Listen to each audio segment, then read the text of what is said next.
Sepekan terakhir, Organisasi Kesehatan Dunia (WHO) mencatat ada peningkatan penyebaran virus corona ke berbagai belahan dunia. Epidemi virus corona dilaporkan telah menyebar ke sub-Sahara Afrika.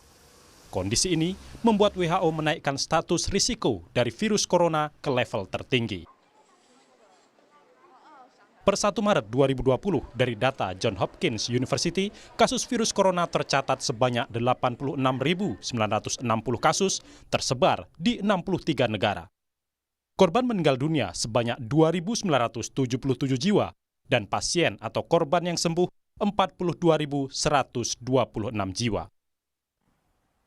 Tiongkok mencatat 2.761 orang tewas, disusul Iran di posisi kedua dengan 43 jiwa meninggal karena terinfeksi virus corona.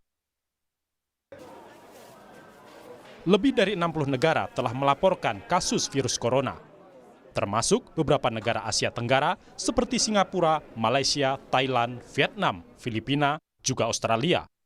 Dan sejauh ini, Indonesia jadi salah satu negara di kawasan ini yang belum ada laporan kasus positif virus corona. Hal ini yang rupanya memicu kekhawatiran sejumlah negara asing yang meragukan penanganan dan kesiapan Indonesia menghadapi wabah corona. Salah satu yang meragukan adalah Perdana Menteri Australia, Scott Morrison. Seperti kami kutip dari Kompas.com, Morrison menyatakan, ini adalah negara yang sangat besar, dengan banyak pulau, dan akan sangat sulit untuk memberikan jaminan absolut tentang angka-angka itu.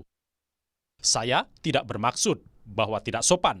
Indonesia memiliki sistem kesehatan yang berbeda dengan Australia, dan kami berdua memiliki kapasitas yang berbeda untuk memberikan jaminan tersebut, kata Morrison. Soal kemampuan Indonesia yang diragukan dibantah Ikatan Dokter Indonesia. Ketua terpilih IDI, Adib Khumaidi, menegaskan sejauh ini memang dari hasil pemeriksaan medis belum ditemukan kasus virus corona di Indonesia. Dunia medis tanah air menurut Adib punya kemampuan karena didukung peralatan modern dan standar yang baik. Ya, memang sampai saat ini dari sampel-sampel yang diperiksa itu hasilnya negatif. Nah, masalah kemudian kalau ada pertanyaan apakah proses yang di dalam pemeriksaan di dalam sampel yang dilakukan oleh fasilitas tadi itu apakah kurang memadai, saya kira itu sudah pernah dijawab oleh salah satu profesor di Eijkman yang menyatakan mereka punya fasilitas untuk itu. Jadi kalau dari kami, dari Ikatan Indonesia, ya kami percaya bahwa proses pemeriksaan itu sudah dilakukan dengan benar gitu loh. Menteri Kesehatan Terawan Agus Putranto pada 11 Februari lalu menegaskan pemerintah tidak menutup-nutupi informasi virus corona di Indonesia. Ya, mereka boleh heran, tetapi itu kan kenyataan. Kalau kenyataan itu mau dianggap mengada-ada gimana? Aku seorang yang tidak terbiasa untuk melakukan hal-hal yang tidak semestinya. Saya akan beritahukan apa yang ada. Dan doa saya selalu juga mudah-mudahan tidak ada lah yang masuk.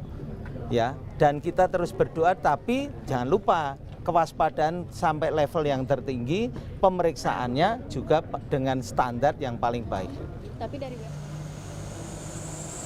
Catatan Badan Penelitian dan Pengembangan Kesehatan, Puslitbang, Biomedis dan Teknologi Dasar Kesehatan, ada 22 provinsi yang pernah melaporkan kasus terduga virus corona. Namun, mereka dinyatakan negatif terinfeksi virus corona berdasarkan hasil uji laboratorium. Tim Liputan, Kompas TV.